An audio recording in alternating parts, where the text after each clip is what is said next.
It was the early hours of Friday the 13th of October 1978, and 41-year-old Kazi Ahmad was making his way home, a very happy man, having won more than £1,000 or $1,200 at the Regency Casino in Aberdeen. Little did Kazi know that his luck was just about to run out.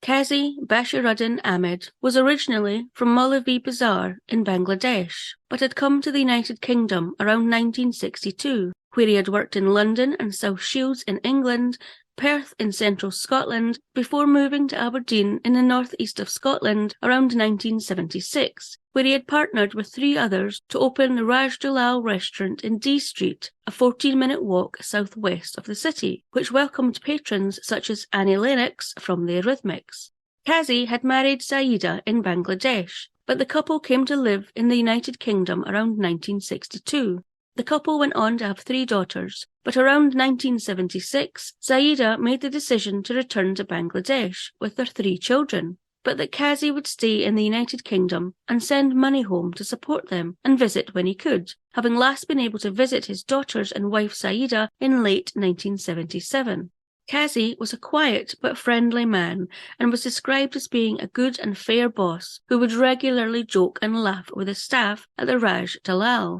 He was also known to be a very generous man, who was always willing to share any good fortunes he may have had at the casinos, which he frequented regularly after the restaurant closed for the night. And so when a chef at the Raj Dalal restaurant, 24-year-old Riyasat Khan, expressed an interest in joining Kazi when he next visited the Regency Casino, Kazi was more than happy for him to join him, and was equally happy to impart any wisdom about gambling he may have. The Raj Dalal restaurant was a very popular restaurant and had many staff, and so the restaurant partners purchased a 3rd-floor flat in Rosemount Viaduct, an 8-minute walk away from the restaurant, to accommodate the staff, and Kazi himself also had a room in this flat. And in the early hours of Friday the 13th of October, after leaving the Regency Casino with his winnings of over £1,000 or $1,200, the flat was where Kazi was heading for, which was a 4-minute walk from the casino. However, he would not be alone.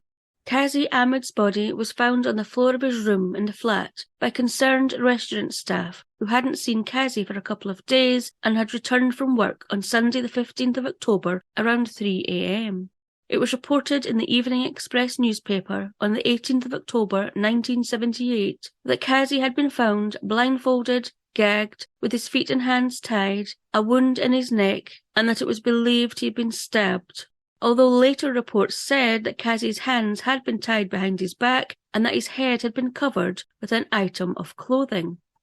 Following a post-mortem, it was revealed that Kazi had actually been stabbed 3 times in the neck and 4 times in the chest by a filleting knife.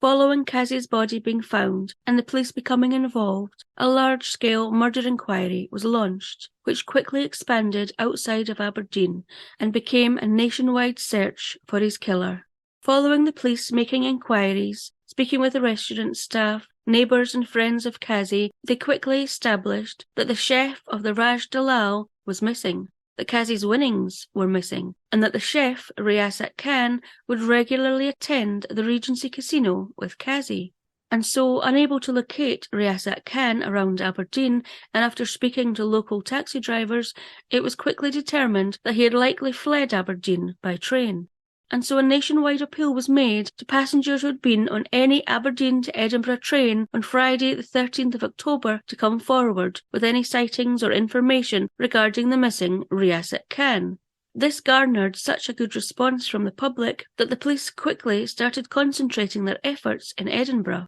as staff in a bookmaker's in Edinburgh came forward to say that Riyasat Khan had come into their shop on Friday the 13th and had placed 9 single bets of £100 or $121 each. The staff said that this man had stood out as they normally didn't have customers who put such large bets down, and at one point the manager was concerned if he would have enough money in the bookmakers to pay this man if he won. With it being established that Riasat Khan had indeed fled to Edinburgh, an appeal was made on Friday the 20th of October, a week after Kazi was murdered, for anybody who had taken a train from Edinburgh after 4:30 p.m. on Friday the 13th of October and who may have seen Riasat Khan to please come forward, in an attempt to try to establish where Riasat Khan had travelled to after leaving Edinburgh. Police forces throughout Britain all worked together to try and track this man down, with checks being made at sea and airports, and the Procurator Fiscal in Aberdeen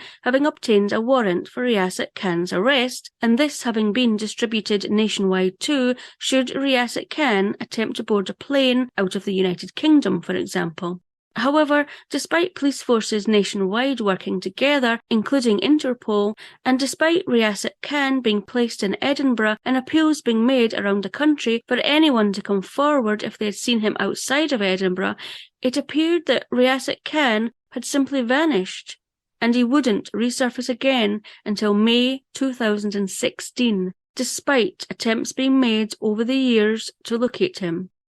Back in Aberdeen, friends and colleagues of Kazi were in shock by what had happened, with former employee Abdul Muslin saying in the Press and Journal newspaper on the 16th of October 1978 that he could see no reason why anyone would want to kill Kazi, and that everyone in and around all the Asian restaurants were shattered by the news. But the most shattered and shocked of all was Kazi's wife Saida, who was heavily pregnant, and Kazi's 3 daughters. They had lost everything, a loving and supportive husband and a doting father. Saida gave birth to a baby boy 11 days after Kazi's murder. Although Saida was in a state of shock and deeply upset by the death of her beloved husband Kazi, she now had 4 children to look after, on her own, and it wasn't going to be easy, especially as being in Bangladesh, she had no idea what was happening back in Aberdeen with Kazi's businesses. And so she was not able to stop Kazi's business interests being lost, leaving her without any financial support. And tragedy would strike again for the Ahmad family, when not long after Kazi's murder, sadly, one of their young daughters passed away. Life was not easy for Saida, and the added weight of Kazi's murderer not being brought to justice wouldn't have helped. Despite Saida being about 32 years old when Kazi was murdered, she never remarried and focused entirely on bringing up her remaining 3 children as best she could. In May 2016, Saida was a frail 71-year-old who was living with one of her daughters and grandchild, Aisha, in Manchester in England. And it was in May 2016 that Saida finally got the news she had been patiently waiting to hear for 38 years. Riasat Khan, who was now 62 years old, had been arrested. Back in 1978, following fleeing Aberdeen and losing £900 or $1,100 of the money he had stolen from Kazi in a betting shop in Edinburgh, Riasat Khan then made his way to Dover in England via Birmingham and London, some 494 miles or 795 kilometres from Edinburgh, where he travelled by ferry to France. He then made his way through Italy and then travelled to Greece by boat. He stayed in Greece for about 8 months before then travelling to Pakistan. He remained in Pakistan for some time before returning to the UK in the early 1990s, believing enough time had passed and that he had effectively got away with murder. He eventually settled in Cardiff in Wales, where, according to the Guardian newspaper on the 24th of November 2017, he registered with various public authorities and had been living openly at the same address for 5 years before he was detained and arrested on Saturday the 7th of May 2016 at Birmingham Airport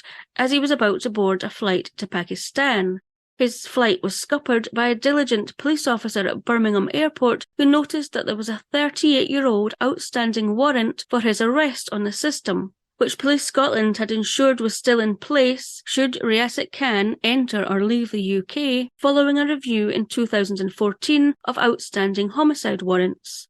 Following being arrested in Birmingham, Riasat Khan was then returned to Scotland and remanded in custody, before appearing at a hearing at the High Court in Glasgow, where he faced the charge of repeatedly striking Kazi Ahmad on the neck and body with a knife, of robbing him, and of stealing a kitchen knife from the Raj Dalal restaurant on the same day as the murder. It's not clear if this knife had been taken from Aberdeen by Riasat Khan, or if this was the murder weapon that had been used and left at the flat. And in fact the charge of theft of the knife was later withdrawn. Riasat Khan pled not guilty to these charges, and a trial date was set for the 23rd of October 2017. Detectives and prosecutors immediately began the task of building a case against Riasat Khan, and it wasn't long before forensic evidence collected in 1978 was found to link Riasat Khan to Kazi Ahmad's murder.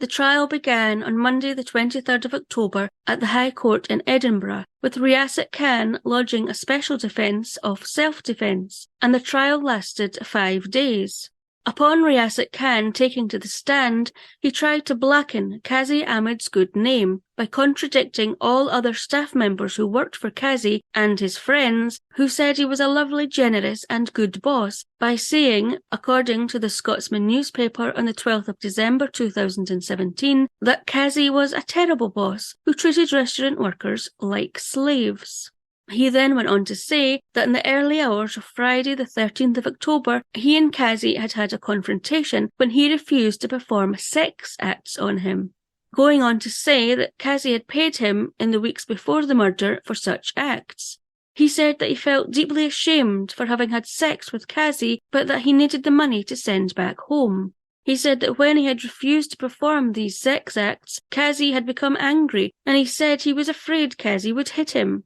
And so he attacked him first, stabbing him 7 times. He then tied him up, placed an item of clothing over his face, and left, locking the bedroom door behind him and leaving Kazi to die. However, this was countered by police and prosecutors who said they had found no evidence that the murder had been motivated by sexual desire, but instead by robbery, as well as the fact that Riasat Khan had previous convictions for dishonesty. Upon hearing these allegations from Riasat Khan about Kazi, Kazi's granddaughter Aisha, who sadly never got to meet her grandfather, told the Daily Record newspaper on the 3rd of November 2017 that she was disgusted by what she had heard in court. "My grandfather looked after him. He was a poor person, no money and no job, but he employed him and gave him accommodation. It's disgusting how he repaid him." Former employees and friends of Kazi also took to the stand and all said he was a kind and generous man who was well liked and respected by everyone.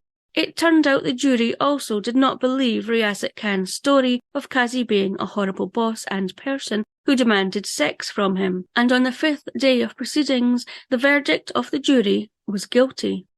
Riasat Khan was then led away, with his sentence to be delivered on the 24th of November. Kazi's family were delighted with this verdict, saying that it was what they had always hoped for, but had never thought would happen. Aisha said that it was such a shame that she and Kazi's other grandchildren had never got to meet him, as he had sounded like an amazing man who would have supported them all through anything. Detective Superintendent Jim Smith of Police Scotland's Major Investigation Team said in the same article in the Daily Record newspaper that the passage of time is never a barrier to ensuring that those who commit crime are brought to justice, despite Riasat Khan proving a difficult individual to trace. On the 24th of November at the High Court in Glasgow, Riasat Khan was ordered to serve at least 16 years before being eligible for parole. Riasat Khan was 63 years old at the time of his sentencing and would be 79 years old before being eligible for parole.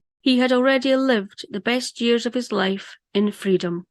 Judge Lord Beckett also praised the excellent work that had been done by police officers, forensic scientists and pathologists back in 1978 that had stood the test of time and secured a conviction for murder 39 years later. Riasat Khan's defence solicitor, Gary Allen, did say, according to the Scotsman newspaper in November 2017, that Riasat Khan was very remorseful for his actions and that he is very sorry that at his hands the deceased died, and he is very sorry for the distress which he acknowledges must have been suffered by the family of the deceased. He wishes matters could have been very different. Kazi's granddaughter Aisha said that the family were very happy with the sentence Riyasat had received, but that they weren't interested in his apology. The only person Riyasat was sorry for was himself. Judge Lord Beckett did also ask the prosecution why it had taken 39 years for Riyasat Khan to be brought to justice.